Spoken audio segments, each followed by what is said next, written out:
So if you can imagine, most people have heard people say that kids are resilient. Don't worry about the kids. Their Yeah. kids are resilient. They'll be fine.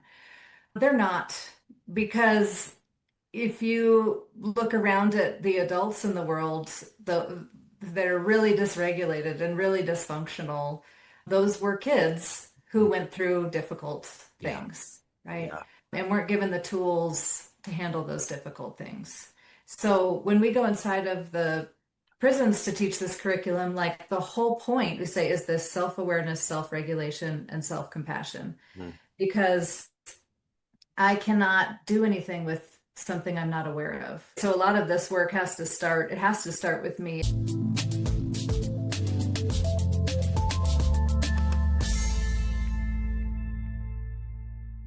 Welcome, everyone, back to the Commercial Real Estate Unfiltered podcast, where we shed light on all kinds of issues, not just commercial real estate. And today I'm really excited to have my friend Julie Briggs with us to talk about personal development and all kinds of tools that you can use in your life. Julie is, like I said, a dear friend, but she's a program director at Lutheran Family Services in the Rocky Mountain region in the foster care office in Colorado Springs, where she oversees initiatives that support children and families through the foster care system. An easy job. In addition to her leadership role, she's a wife and a mother of four who dedicates her spare time to teaching self awareness, self regulation, and self compassion to incarcerated individuals through the Enneagram Prison Project. Julie, thank you so much for being here. Hi, I'm excited to hang out with you for a little bit. Yeah, you too. And like we said, it's just like the times we get together and have some pho or sushi, talk about life and all of that good stuff. But maybe share a little bit about your background, Julie, and how you came into this position that you're in. And then we'll also touch on the Enneagram as we continue on the conversation. Yeah, definitely. Background, huh? I think probably ever since, I'm going to give you real background. Probably since my teen years, Yeah. I've felt a pull towards the people fields and the helping fields, and really had several different places, but found myself in this child welfare world in a few different roles and capacities. And that really started at home. My husband and I have four children. We've adopted two children, and I always say two adopted and two homemade. And that has really spoken into a lot of the work that I wanted to do in the world as well. Being an adoptive parent, dealing with lots of trauma because no human gets to escape this life without some of that. Yeah. And yeah, found myself in getting my master's degree in counseling and then realizing I actually don't want to do private practice counseling. I'm more of a social worker, but using those things that I learned and those Yeah. skills and transferring them over into the social work world. I have been working in child welfare for a little over a decade with Lutheran Family Services for the past 4.5 years, and acting as their program director for the Colorado Springs foster care office for the last coming up on 2 years. Yeah. So yeah, wild ride. Yeah. That's a lot. And I know what you deal with on a daily basis is a lot, and there needs to be tools in place to kind of help keep yourself healthy, keep other people healthy.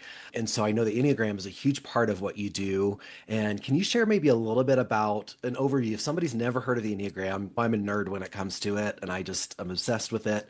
But for someone who's maybe never heard of it, can you maybe shed a little bit of light on what that tool is? Sure. Some people in the world are created as personality nerds, so we just want all the tools and we want to understand them, and we hop from tool to tool. I've always had an interest in understanding people, Mhm. understanding what makes us tick. We're obviously all very different, and so I want to know why we're different and what makes people view the world differently. And I've dabbled in lots of different tools, as you probably have as well, Yeah. looking into Myers-Briggs and Strength Finders and what kind of otter, golden retriever, Right. Disc. whatever are you? What if you were a car, what would you be? What kind of personality are you? All the things. I learned about the Enneagram maybe, gosh, 8-ish years ago, and really dove in because I found this tool, which that's exactly what it is. It's just a tool. I'm not a hardcore preacher of I'm going to make everyone passionate about this Yeah. particular tool. Yeah. I'd say if this one resonates with you, awesome. Because man, there is a depth of stuff in the Enneagram. It's not just the surface level things that people say annoyingly at a cocktail party of, oh, you're this number, so that must mean this or this about you. There is so much we can learn about ourselves through this tool. So I would say, in brief, the Enneagram is basically just it operates on a circle, and there's 9 different points on the circle. And so it's really just each of us can find a home base in one of those points. And it helps us understand how we see the world, how we interact with others, where our focus of attention goes, how we're motivated. So, really, just understanding why we are the way we are and why Yeah. we're all different from each other. Yeah. And if I remember correctly, a lot of the Enneagram, a lot of our numbers are formed based around childhood wounds that we have. And obviously, you're around childhood wounds and trauma all the time. Mhm. Obviously, that shapes us. But what are some tips that you have is for someone who's maybe looking to get into this? Obviously, like you said, it's a lot of depth. It's not just the surface level stuff. What are some tools that you could maybe, or books that you could recommend for people to research this a little bit more? Yeah, I definitely think it's one of those tools where a lot of people know a little. Hmm. And but if you want to know the real good stuff, you need to go to the people who have been teaching it for 30 years, more so than people like me who have been doing it for 8. Yeah. That's great. Yeah. But the real wisdom comes for the people who have been in this since the 70s Yeah. and beyond. So I think for online communities or resources for trainings, I definitely always recommend the Narrative Enneagram and the Human Potentialists. There's Richard Rohr has talked a lot Yeah. about the Enneagram and done a lot of really great teaching on that. And then through those particular places, lots of books to recommend. I actually went through a year-long course with the Narrative Enneagram and then with the Enneagram Prison Project, which their public facing is the Human Potentialists. Yeah. And man, I thought I knew myself, and I have learned so much more, Yeah. so much more. It's Yeah. unbelievable. Yeah. I've found the tool super helpful in commercial real estate Mm. because there's lots of ego in commercial real estate. And Okay. the thing that I love about the Enneagram is that I love slash hate is that it shows you your shadow side. It shows you your pride. It shows you your shame. It shows all these different things, but then gives you the ability to, number one, recognize it, and number two, start taking action on the work that we need to do individually. And I know for you as a mom, I'm sure that plays into your relationship with your kids. And for someone listening, what would be some first steps that you would suggest if there is a company, like a real estate company or whatever, any kind of company, where would you have them start with incorporating the Enneagram into their business? Yeah, I think someone, especially who has, it's got to start with curiosity, Mhm. right? Because if it feels like this is a tool that is being shoved upon me, I'm not going to get as much out of it. Yeah. But I think with curiosity, we can start to train ourselves. And then I don't really have time to do this anymore, but I had previously worked a lot with teams where I would come in and do a brief 3 to 5 hour overview Yeah. training of just starting to prick people's curiosity of here's what the tool is, here's how we could start to identify what number people are, Yeah. and then what can we do with this information? Because I think the most powerful thing that it does, again, if we use it as a responsibly as a tool and not a weapon, because if I'm wielding it as a weapon, then as soon as I know what your number is, I'm picking out all these things that I think will be Yeah. your motivators or your pain points or what you're capable of or what you're not. Yeah. And that is a massive improper use of this tool, right? Yeah. But if I'm using it as a tool to foster kindness and curiosity about, okay, something is happening here. I'm also a peacemaker, so I'm always like, how can we use this so that everyone just gets along? Main motivation right there. Right. But of seeking understanding, I want to understand my client better or what are their main motivations? Because if I have a client who their main motivation is positivity and joy and freedom and excitement, I might be working with that client differently than if I'm working Yeah. with a client whose main motivation is security and safety and Yeah. certainty. And so maybe we're coming to the same deal at the end, but I'm going to steer our interactions differently. I'm going Mhm. to be pinpointing here's why this is a safe decision for you, or here's why this Yes. could offer you freedom in the future. It could just help me make connections with people. Yeah. Absolutely. Can you share that? I know there's nine numbers. Can you maybe give a brief overview on what those archetypes are?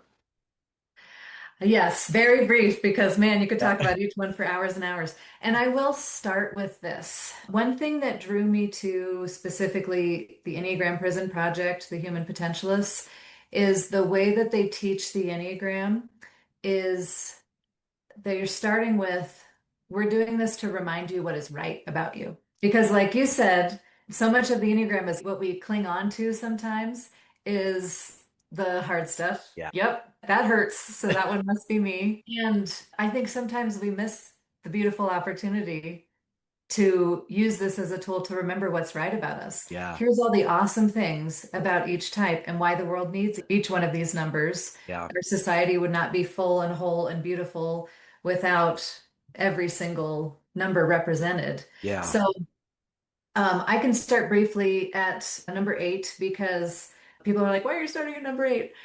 The Enneagram is split into a pie, and we have eight, nine, and one at the top, and those are our body types. This is have a more action-oriented, intuitive belly type of energy. And then our twos, threes, and fours are called the heart types.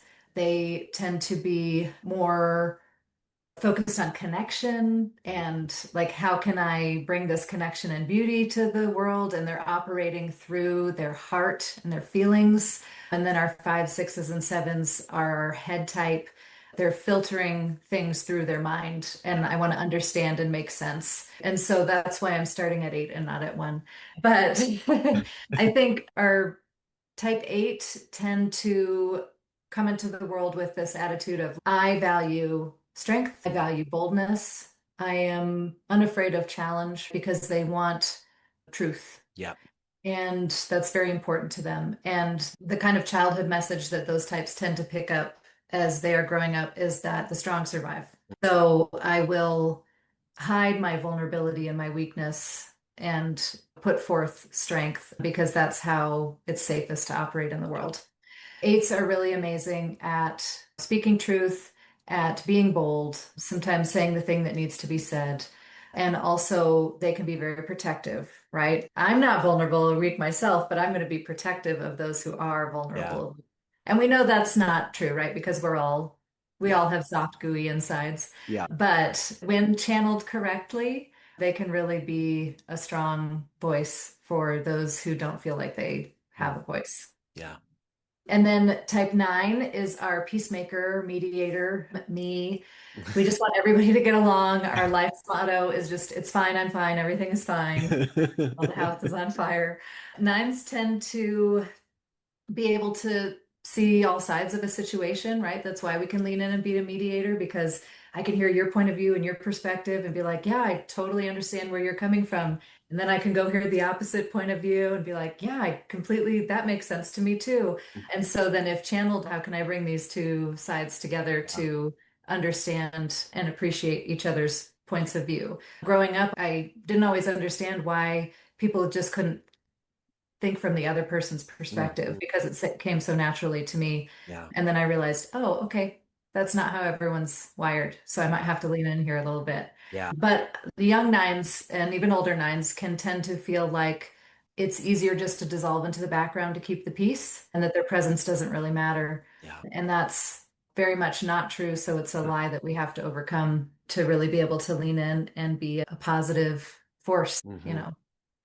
And then we have our type ones, our other body type, and they are very concerned with, they see the potential of what the world could be if everybody just did the right thing. Yeah. So, yeah. So it's being good and being right, but also unafraid to really call things out but that's not okay and we need to make it okay. So these body types, these eight, nines, and ones can tend to be very pulled towards justice oriented things and fairness. And ones can tend to believe that they have to be perfect in order to have their value. And that's not realistic. Yeah. And the beautiful thing that our ones can do for us is they can just really show us what the possibilities are and what things could be like. And they have to fight that battle of that mean little critic that lives inside of their Yeah. head that's always telling them that they're not, what they did is not good enough, not right enough. So, yeah, those are our body types there. Yeah. It's so hard not to dive into it deeper, but I'll let you continue on. Yes, I'll try to get through them quick because there's so much great information out there. So, type two is the entrance point of the heart Me. and your home base. So beautiful. Twos tend to scan the horizon for like, where is the good that I can be a part of, right? I always say twos tend to walk into a room and it's, what do you need? What can I do? How can I help? Because they're very others focused and they're very connection focused, right? So the way that our young twos can get distracted or tripped up is by believing that my own needs are unimportant. What's important is that I focus on meeting the needs of others. And the most freedom can be found for our twos when they realize that their needs are just as important as everybody else's. Yeah. Huh, Caleb? Yes. And then our type three is, they're often called the performer, but really I think threes just value excellence. It's like, why would you do something if you're not going to be the Yeah. best at Yeah. it? Yeah. What's the point if you're not going to be the best? Exactly. And I'm just over here. I just hope everyone has a good time. Threes can be very inspiring and very motivational and very encouraging. They really know how to pick up on what is valued inside of a space. And so you see a lot of threes in real estate or in, say, any kind of leadership or motivational stuff Mhm. of, I want to do this and I want to do this really well. Mhm. And then the thing that can trip them up is we have to be very aware of not believing this idea that I am value, my value comes from what I do, because your value comes from just existing. Yeah. And so that can be that lie that threes tend to believe is that I'm worthwhile if I am the best, if I Yeah. am doing something big and important Yeah. in whatever however their environment might define that. And then we have our lovely fours. Our Yes. fours are our feelers, right? Mhm. They tend to be deep and authentic and inspiring, and they experience the world, man, through their heart, Mhm. and just like our threes and twos do in different ways. And I think there are often many creatives and artists who live inside of this space. The lie that our type fours can believe is that there's just something fundamentally missing or wrong or different about them. Like the rest of the world just gets to exist with this ease that they don't feel like they have. And really understanding that they can be ordinary and still be extraordinary, Yeah. right? Yeah. Caring a lot about that, the depth and authenticity and beauty that the world has to offer. I would Mhm. say I would go look at a sunset by a stream and be like, this is great. I'm really enjoying this. Yeah. And my type four kid might go to that same sunset at the stream and just be like, I must write a poem. Like I'm feeling this in every Yeah. ounce of my body. Yeah. So again, it's just observing this. Wow, we're having different experiences here. Yeah. And it's not right or wrong, it's just different. And that's Yeah. beautiful. Absolutely. So our last three, if we move into our head types, our fives really care a lot about knowledge. They're often called our observer, investigator, and they want to understand not just that something is a certain way, but why is it that way? And it could be a million different things, but it could be, I don't just want to understand that if you put gas in a car, it's going to run. I want to know why. What is actually happening behind the scenes? I have three older brothers, but two of them are fives. And I say one of them is the type of five who is the voracious reader, who was always had his nose in a book, just Yeah. collecting information. And the other was not an academic. He was just super into taking everything apart. He was Mhm. a hands-on guy who would take everything apart Yeah. and figure out how to put it back together so that it still worked. Yeah. It's two different ways to collect Yeah. knowledge. Yeah. And then they can have a beautiful way of learning how to synthesize and put that knowledge together so that other people can now understand it. Yeah. So I look at a lot of the things that exist in our world because of our deep thinking, Yeah. type fives. And I'd say fours might be our biggest feelers and fives might be our most repressed feelers, Yeah. but they're right next to each other, which means they have access to each other. And so fives are definitely more feely than we think. And fours can lean hard into their cerebral Yeah. energy as well. Yeah. So our type sixes are called the loyal skeptic, right? Mhm. Because they are hardworking, they're stick to it, they are loyal to a fault. If they trust you, you like they will be on your side forever. but they're not just going to trust you because you're in charge. Yeah. They care a lot about safety and security. Mm. That kind of message they pick up as kids is the world is not safe. There can be a tendency to worst case scenario plan in their minds because that's the thing that makes them feel safe is Yeah. having a plan for what could go wrong. Yeah. And but super hardworking, super loyal, and they tend to not even, it's a different kind of energy than our maybe our type three, where you can see both of them working their butts off for a company, and threes might be doing it because of their own personal goals for achievement and Yeah. wanting to also serve the community. And a six is, I don't necessarily need Yeah. the credit for this. I'm doing my part Yeah. to be a part of this community. Yeah. And then our type seven, right there at the end, these are our positive outlook types. I love freedom and joy and really also great at inspiring and leading. Type seven tends to fear, I think, harder emotions, Mm. being stuck in negativity or grief. Where we talked about how the four, it has this full spectrum of emotions, right? They Yeah. can feel high highs, low lows, give me all of it. Yeah. And the seven is, let's just stay on this top side because the lower side of emotions can feel very scary. And if I go down there, I might not ever be able to get Yeah. out.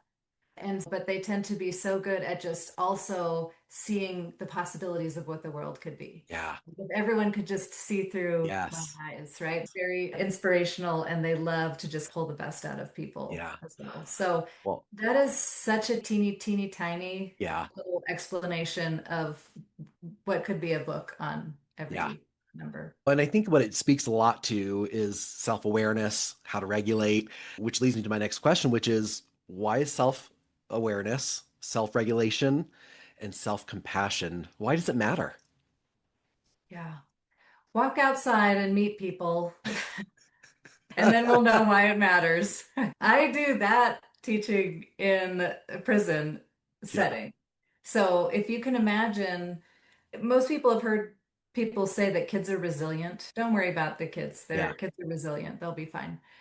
They're not, because if you look around at the adults in the world, that are really dysregulated and really dysfunctional, those were kids who Mm. went through difficult Yeah. things, right? Yeah. And weren't given the tools to handle those difficult things.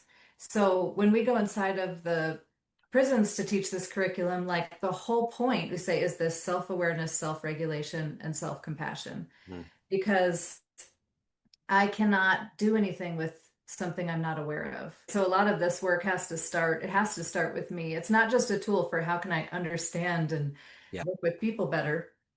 What do I need to learn inside of myself? When I really started learning about my type, it gave me a lot of insight as to why I do what I do and say what I say and pull back when I don't want to and all this kind of stuff. So we can't do anything without awareness. So I'll often say something magical happens inside of our brain when we can just pause and get curious for one moment Yeah. about why did I just react that way? Yeah. Or why am I feeling this? Yeah. Why is this coming up for me? Why am I back in this loop that I know isn't helpful? Just pause and get curious about that. So Yeah. that's that self-awareness. Mm. And then with that, we have to have the self-regulation. Babies learn to soothe by being soothed. So this is the co-relationship we're supposed to have with a parent or a Yeah. primary caregiver. So if I'm a baby and I have a need and I'm crying, crying, and no one's coming, I'm eventually going to stop Mm. crying, but I'm not going to stop crying because I learned how to soothe myself. Right. I'm going to stop crying because my brain learned that when you cry, no one comes. Yeah. So what's the point? Yeah. And how I need to really learn how to soothe myself is by an adult coming and soothing me. I'm learning first by Yeah. having that interaction, and then I can do it Yeah. myself. So that plays into regulation hugely because when we're all like firing off like this all the time, we can't regulate our own Right. emotions. It wreaks a lot of havoc in the world. Yeah. And emotions escalate off of each other. So if I'm interacting with somebody and they're getting heated, and then I'm getting heated, and they're getting heated, and I'm Yeah. getting heated, nobody's like pulling it down. Right. And if I'm not regulated, I actually do not have access to the smart part of my brain Yeah. that helps me to do forward thinking, Mm. to logically think through how do I solve this problem? What's really going on in this circumstance? Yeah. So I have to learn how to regulate myself so that, well, so that I don't do things or say things that I'm going to regret. Yeah. Really, that's the Yeah. honest truth of it. True. Yeah. Yeah, and then I think that last point is it just comes down to self-compassion Yeah. because we're all going to operate better in the world if we genuinely feel compassion and love towards ourselves. Not big ego, I'm better than everybody else. Right. That's not self-compassion. It's just this grace towards myself of I'm a human figuring this out. Yeah. I'm not bad. Yeah. I made a mistake. We can figure this out. Yeah. What are some, I know you've done this work a lot in prison, so what are some of the transformations that you've witnessed with incarcerated individuals using this? Yeah, so the thing that I love so much about this curriculum, we'll go in for 24 hours worth of curriculum. So whether that looks like one afternoon a week for 8 or 10 weeks or a few intensive days, and we really start with laying out this groundwork of helping people understand trauma and attachment and addiction. And then on top of it, we overlay the Enneagram and personality. Mm. So then people can start to look at it through these layers of okay, this is what I Yeah. went through. This is what I maybe did or didn't get. These are the things that I've used to cope and medicate that have not served me. And then on top of it, now I'm understanding my hardwiring and my personality. Oh, this makes a lot of things make a lot of sense, Yeah. right? Yeah. And I've had men in the class who have said, at the end of the first day, oh man, I can already see how this is going to change some things Yeah. for me. Because when you're at that point in society, when you are living as an incarcerated person, life's not going very well. And I think the majority of the messaging that people who are incarcerated get is that you're basically a big piece of crap, you're a Yep. menace to society, and you deserve to live like a dog in a cage. Now, I think that there are people in prison who really need to be there, right? Mm. There's, Yeah. and I also believe that the majority of people who are currently incarcerated are eventually going to get out. Yeah. So when they do get out, what do you want them to be like? Yeah. Do we want them to be angry and violent, or do we want them to be introspective and healed, right? Mm. Like on their healing journey, right? I Yeah. don't know that we ever get there perfectly. Right. The thing that we try to do that's maybe uniquely different is we are going in there and we are reminding people what is right about them. And we are reminding people that at their core, they are good. Yeah. And here's all the stuff that got messy to get us to where we're at now. And you can peel back those layers and remember and see that at your core, Yeah. there's never been anything wrong with you, Yeah. and you are good. Mhm. And that's really where a lot of deep healing, I think, can start. Yeah, absolutely. How does this mindset, how do you see that playing out with individuals that you have worked with in there? What kind of shift have you seen in their attitudes, their interactions? And then I feel like this really is a tool to help people start walking through the world with more kindness and curiosity. But what are some of the changes that you've seen happen with individuals? Yeah, it's been really neat just to watch people change from even like the first class to the last class of getting curious, understanding themselves better, their behaviors better. They're starting to think through their childhoods or their relationships or their spouse or their kids Mm. and altering how they're interacting with each other. Mm. I've heard people talk about how they always kept to themselves and now they have some awareness around that protective mechanism. And so Yeah. they're coming out more and they're interacting with people more. We had one gentleman at the end of an 8 week class who said, I've been incarcerated for over 20 years and I've taken every single class offered to me. And this has by far been the most impactful Mm. one that I've ever taken Yeah. because it made things unlock. It made Yeah. things make sense. And it reminded him that he's good. Yeah. And as a kid, you just want to know that you're good, right? Yeah. And that you're You're loved and loved. that you're safe.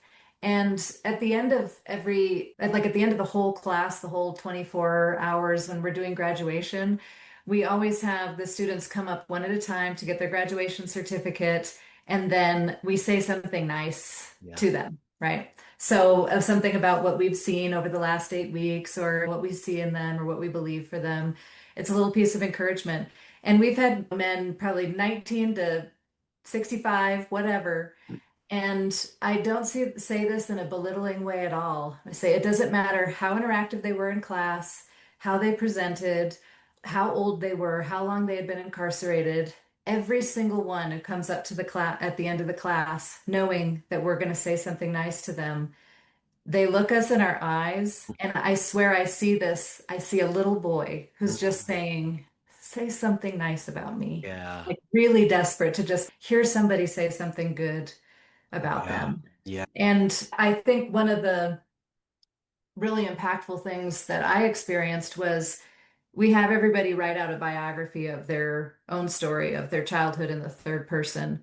And then we offer a response to it. So they're writing multiple pages, they get multiple page response back. And they would read it, and I had multiple men come up to me after class and say, no one in my life has ever shown me compassion for the experiences I had in my Yeah. childhood. And that alone became so life-changing. Yeah. Absolutely. So why does this matter in leadership and in community? Because everyone, what's the saying? Everyone is fighting a battle that we don't see, Yeah. right? Everyone is carrying Yeah. wounds. Everyone has hard stuff. Yeah. And being rude, being mean, making assumptions or judgments doesn't help lighten that load. It doesn't mean anybody has free license to say or do whatever they want, and I'm just going to assume it's fine. You can talk to me that way because you're probably just having a bad day. We can still have boundaries. We can still push back. We can still Yeah. check people a little bit as need Yeah. be. But I interact differently with people when I'm assuming the best, Yeah. when I am Yeah. wanting to meet them with kindness. Mhm. And that changes a lot. Like when I think about leadership, I have lots of people who work in my company, and I have about 25 people in my particular office.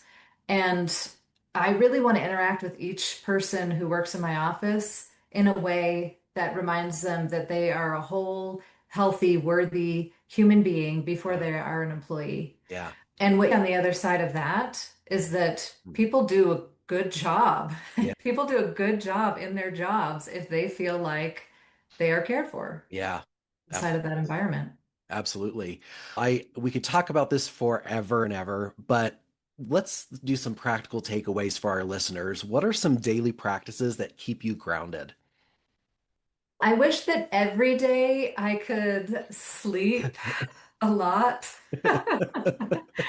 But I have to reserve that for my weekends. But I say that because this has helped me stay grounded, is that I have put up some parameters around meeting my own needs Mhm. because I'm a people pleaser Yeah. and I want to do what other people need and want. That's actually the focus of attention for my type Yeah. is other people's agendas. I Mhm. want to do what you want to do. Yeah.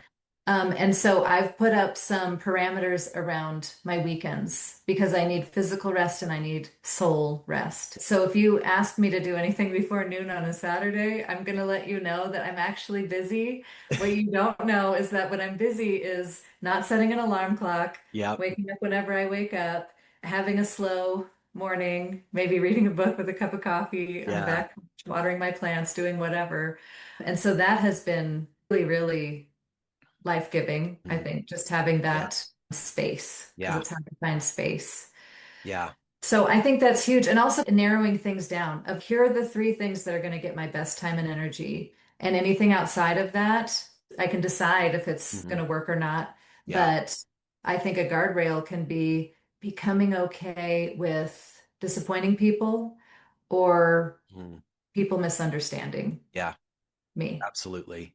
Yeah. Awesome. Julie, thanks for being part of the show. Is there any last words that you or things you want to share about, promote before we sign off? Yeah, I think it's really beneficial for people to decide what are your key points, what are the things that are most important to you, values wise, and I really value kindness and curiosity. I think those things are game changers and they can they can just change a lot. And so pause and be curious. What's going on with me? What's going on with this person? What's going on with this situation? Can I just pause and be curious? Love it. Thank you so much, listeners. Thank you for tuning in. I hope you take some of this advice and implement it into your everyday life. That'll help you personally, professionally, and we'll see you next time. If today's episode gave you valuable commercial real estate insights, subscribe, rate, and share it. Connect with me and the David Commercial Real Estate team through the show notes. Remember, real estate is more than buildings. It's about building community. See you next time.